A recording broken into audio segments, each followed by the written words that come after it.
Okay, so recently Raj Kapoor जी का 100th centenary celebration event हुआ and honestly ये इवेंट थोड़ा मेस्ड अप लग रहा था। चाहे वो आलिया और कार्तिक की क्लिप हो, नीतू जी का आलिया को इग्नोर करना, रणवीर कपूर की पीआर का एक्टिवेट होना या फिर किसी बड़े सेलेब को इनवाइट करने के बाद भी इवेंट अटेंड ना करना। लगता है इस इवेंट को ऑर्गेनाइज करने का इंटेंशन प्रॉपरली रिसीव नहीं हुआ। आज हम इन सब पॉइंट्स पर डिस्कस करेंगे। अब अगर हम बात करें दी डे की जिस दिन ये इवेंट एक्चुअल में ऑर्गेनाइज हुआ, क्या हुआ, इस इवेंट से एक क्लिप वायरल होने लग गई थी। क्लिप में रणवीर कपूर ने आलिया को भेजा नीतू जी को रिसीव करने, but apparently Neetu Kapoor as seen in the clip उन्होंने आलिया के जेस्चर को इग्नोर कर दिया एंड सीधा आगे बढ़ गई बिना आलिया को एक्नॉलेज किए। अब देखा जाए तो हो सकता है कि नीतू जी का ध्यान ना हो। जब घर पे कोई इवेंट हो तो दिमाग में 10 चीजें चल रही होती है, शायद ये वैसे मोमेंट में से एक हो। बट फिर एक और क्लिप सामने आई जो दिखती है कि उन दोनों के बीच में कुछ तो ऑकवर्ड लग रहा था। मैं यहाँ पे आपको कुछ कमेंट्स भी शेयर करना चाहूंगी जो इस इंटरेक्शन को देखकर आए। सास और सास ही होती है, अपनी हो या सेलिब्रिटीज की। इंटेंशनल इंसल्ट लग रही है। फैमिली फंक्शन में सास का बहू को तेवर दिखाना is permanent. Never marry a mama's boy. एक और यूजर ने कहा कंगना जो इनके बारे में बोलती है वो 100% सच है। अगर आप समझ नहीं पा रहे हो इस कमेंट का मतलब क्या है तो let me explain you.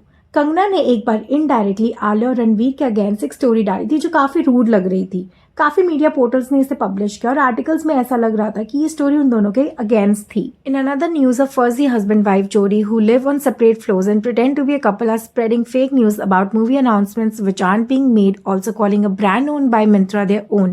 Besides, no one wrote about how wife and daughter were snapped from a recent family trip, while so-called husband was texting me begging and pleading to meet him.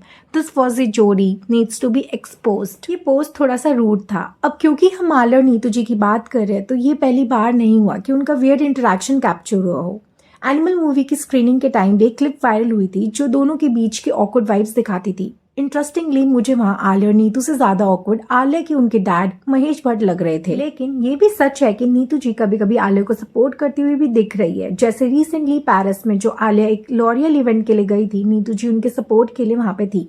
तो शायद कभी कभी situation की वजह से misunderstanding होती हो। इस इवेंट के और भी मोमेंट्स वायरल हुए, जैसे एक क्लिप जिसमें कपूर फैमिली पिक्चर्स ले रही थी और रणवीर अपने अंकल को उठाने में मदद कर रहे थे लेकिन आलिया को नहीं। इस पर लोगों ने काफी सारे कमेंट्स करे जैसे कि सेफ जेंटलमैन है क्योंकि उन्होंने करीना की हेल्प करी लेकिन रणवीर ने आलिया की नहीं की।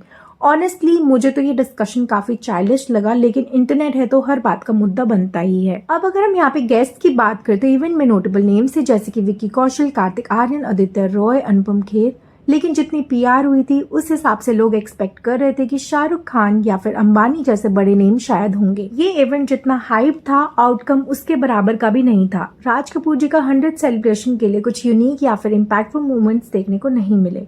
आपको क्या लगता है, क्या नीतू जी ने आलिया को इंटेंशनली इग्नोर किया या फिर एक मिसअंडरस्टैंडिंग थी? आपके क्या थॉट्स है इस बारे में तो कमेंट सेक्शन में जरूर बताना। अगर वीडियो अच्छी लगी तो प्लीज लाइक करना और चैनल को सब्सक्राइब करते हुए जरूर जाना। जय गुरु जी।